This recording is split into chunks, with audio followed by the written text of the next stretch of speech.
improvise all the time. I like improvisation. That's, for me, the heritage of jazz. Jazz for me is rhythm and improvisation. I don't care about the style or anything. Today, electronic music is more interesting than jazz. Electronic music has interesting things right now because of the digital tools. This is the digital age, so digital culture is where things are happening. That's why we're inspired by digital culture. We try not to play like machines, but we're inspired by machine music, and by playing this we explore the difference between 0 and 1, which a machine is always a binary system. The digital machine is always 0 and 1, and the humans are in between. So we're between yes or no. We are maybe, or we don't know, or perhaps.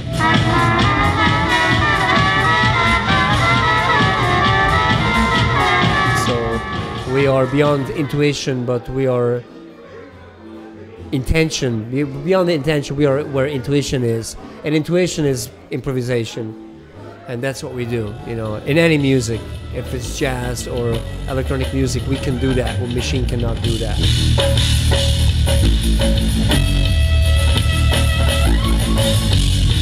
Machines cannot improvise. Only humans can do it.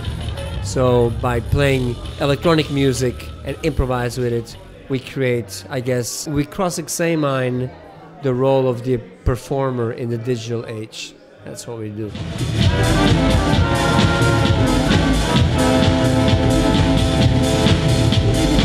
Electronic music structurally is very simple music.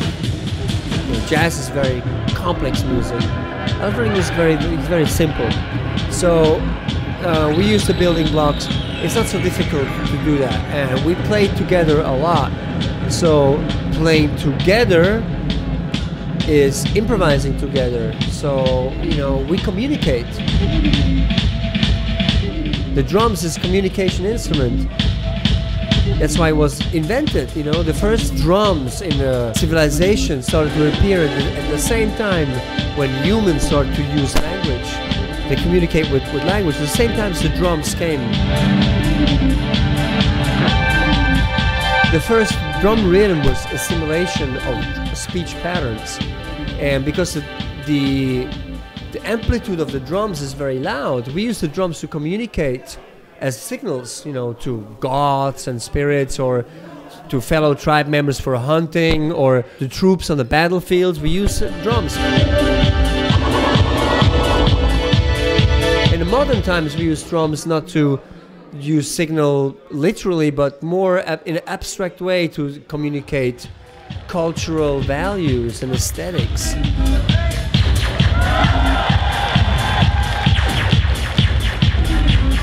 Within the band, the drums is signaling communication, and we all play together, and that's what music is. Music is not like playing against each other or at each other, but they react to what I do and I react to what they do. That's what makes music interesting.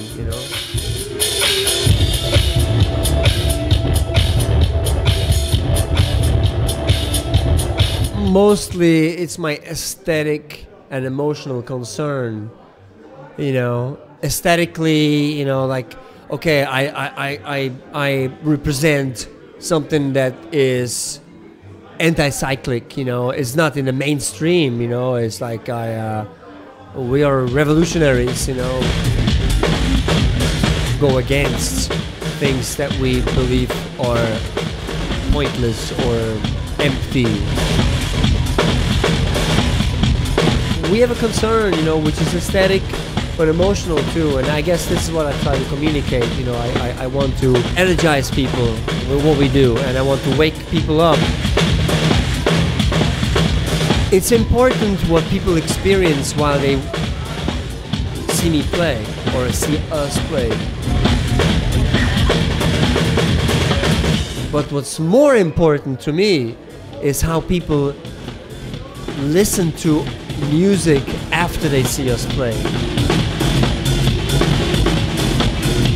Now, how do they see the next band or the next music after they witness us play? Because we want to change people's perception of what music is. That's why we do what we do.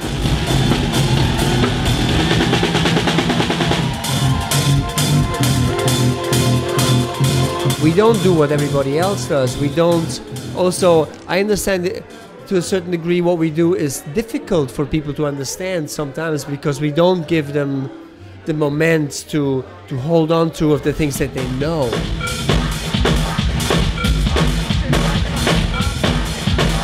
You know, we don't play tunes so they have a break and they go like, okay, now we can clap, you know. Or we don't do that. We don't give people the assistance to give them the security of an environment that they're comfortable with.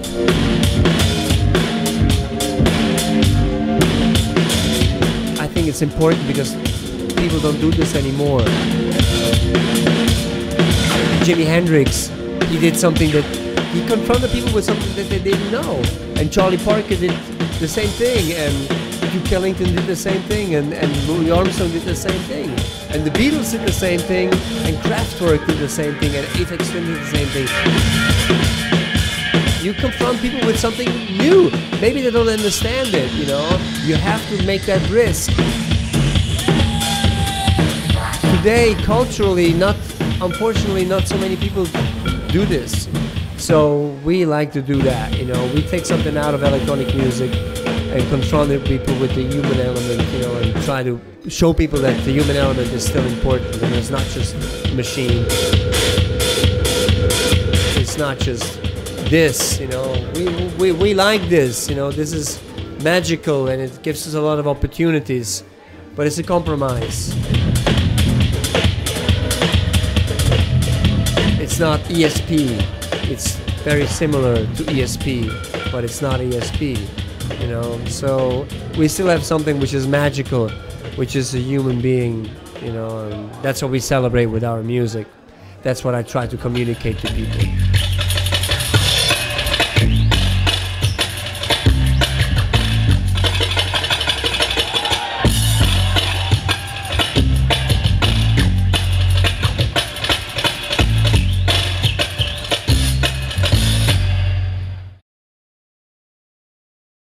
The most interesting times of jazz was the first 40 years, and the second 40 years of jazz was boring compared to the first, you know, but